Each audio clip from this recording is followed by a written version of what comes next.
Welcome to C-Level Leadership. I'm Darren Mel. I'm not a CEO, and that's the point.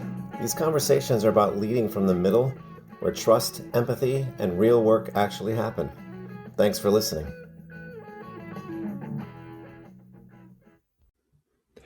Hello, and welcome back to another episode of C-Level Leadership, and I'm your host, Darren Mel, incredibly average human being. This episode is just one of my favorite topics, and I think a lot of it, for me, what has happened over time, and there's just so much as you watch what's going on today, as in 2026 here. There's your perspective and your attitude, which I think contributes to gratitude. It's tough to see right now because I think it's. I don't know if you agree with this or not, but it's loud right now. It's a very loud world. And the reason why I thought about this was I've always had this voice in my head that's thankfully been pretty calm and just sort of guiding me and telling me where to go and how to react to situations. But it's been harder in the world that we live in right now.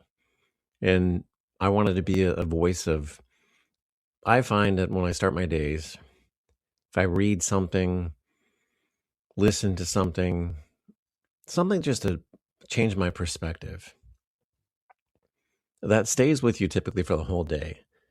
And the title of this particular episode is "Are You of the Melt?" And it is one of my favorite lines, and it's stuck with me for the longest time. And it's based on an actual story of a family trip that we went on. And to start it off, I ask you leaders out there that are listening, what if someone had to vouch for your character tomorrow? What would they be actually vouching for? And so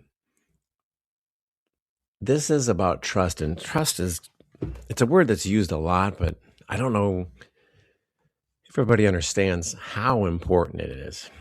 And trust is such a bedrock of everything that I do as a leader, from who I hire to the level of responsibility that I give somebody or I accept from somebody else. I feel like their trust. And trust isn't built by what you say about yourself. It's built when someone else puts their name next to yours.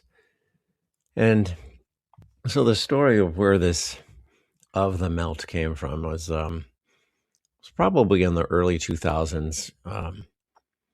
Back then, my family and I, we would go to the Virgin Islands, specifically St. John. Absolutely love it, beautiful. And we would usually rent a home there for a week that overlooked the Caribbean Sea, and just beautiful. We always enjoyed those trips over the years. And one of the activities that we liked to do while we were there was snorkeling in the crystal clear waters of the Caribbean. And that usually meant hiring a boat captain to take us to the offshore hotspots. And from the previous trips, we had gotten to know some of the locals there. A local woman that, if you're ever on St. John, I don't even know if it's still there, but it's called Vi's Snack Shack. And she was very nice, and we had gone to eat there to get her garlic chicken on the island whenever we were there. And we had talked about going out snorkeling, and she said, well, my son does that. And we had already met her on several other trips there and eaten at a restaurant, so we trusted her. And she said that, my son, his name is Wesley, he could take you and your family. And remember, this is my family, and my daughter was probably like 3 or 4 at the time, 5. And my son was a teenager. And so we met with Wesley one day during our trip, and he was extremely courteous and professional the entire time we spoke. And at the end of the conversation,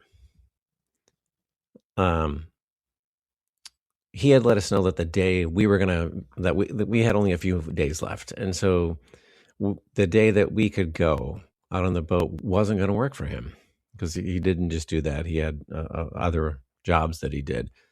So we only had a few days left on the trip. And as a result, that one day was not going to work to go out with Wesley. Then Later that day, Wesley got back in touch, and I think it was because he called. It's been several years, and I think why this has stuck with me so much because I'm the one that really heard this line. But when Wesley got back in touch with us, he said that a friend of his named Raymond, who also had a charter boat business, could take us out on that day that would fit our schedule. And then he said something that has stayed with me ever since when I was speaking with him on the phone. He said, Raymond is a personal friend of mine that I know from other circles. I assure you that he is of the same melt as me. He will take good care of you and your family. I had never heard the word melt, used like that in a sentence, yet when I heard it, I knew exactly what he meant. And it made me feel at ease. And when you think about a family that's going to go out on a boat with a complete stranger in the Caribbean somewhere, you're always going to have some level of fear. I think that's just natural. But he made me feel at ease. He made our family at ease. And he was vouching for the character of another person to deliver the same experience and treatment that he would have provided, that same level of trust. And I would say this as leaders out there, think of yourself as a leader. Of what melt are you? And what do you want to be known for or known as during your time as a people manager? This comes back to brand. The brand that you will build will determine just how, I hate to say it, melty you are. And, you know, when he said that line, Raymond is a personal friend of mine, I assure you that he is of the same melt as me. What he really meant by that and why it put us at ease was being of the melt means your reputation can travel without instructions. And maybe this is where I came up with sea level leadership, being at the sea. I don't know. And it doesn't matter. But it's more like the more that you can connect with people, I think the better your level of trust is. And it's a circle that it never ending. And that's why when I talk about sea level leadership and I talk about your procedural infrastructure and then your emotional infrastructure, really the emotions is like Wesley knew that we're a family and okay, we don't know this other guy. What's going to make us feel comfortable with going out on a boat with him? And, the story, I have to tell you, was a fantastic day. It ended up just being my daughter, my wife, and I. And we went out snorkeling, went to all the great spots, went over to British Virgin Islands, which is just across from St. John. And then at the end of the day, I think the greatest aspect of trusting him and delivering a great experience was we were snorkeling and he said, do you all like lobster? And yeah, we do. So he saw some Caribbean lobster down there and went down and got them for us. And the whole day was wonderful. And I toast Raymond and Wesley still to this day from that, because that line has really stuck with me. And it is, and I think it's just something for all of us, at the end of the day, as leaders, leadership, in my opinion, isn't about being impressive. It's about being trusted enough to be handed off. And it's, it really, when you think about some of the questions, that come to me that I'm asking, like just throw your way as leaders. If someone vouched for you today, what qualities would they be passing along? If someone said, you're the one that's going to do it instead of the other person, what do you think that is? And what do you want to be of the melt for as a leader? What is your melt? What is your character? Because character is everything. And it's something that I don't know if we pay attention to, because the thing as leaders is they're always watching. The people that you lead, they pay attention. And I know they pay attention because they've told me that they have, and I can just tell it in their responses. But for the purposes of this, think of that as your as brand.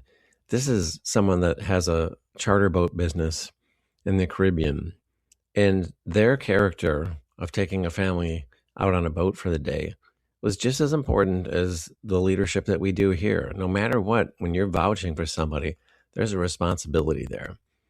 And it stuck with me. And I think for myself, what has come over time is that all of these little moments in life, these little interactions have stuck with me and led me to where I'm like, this is how I'm going to lead.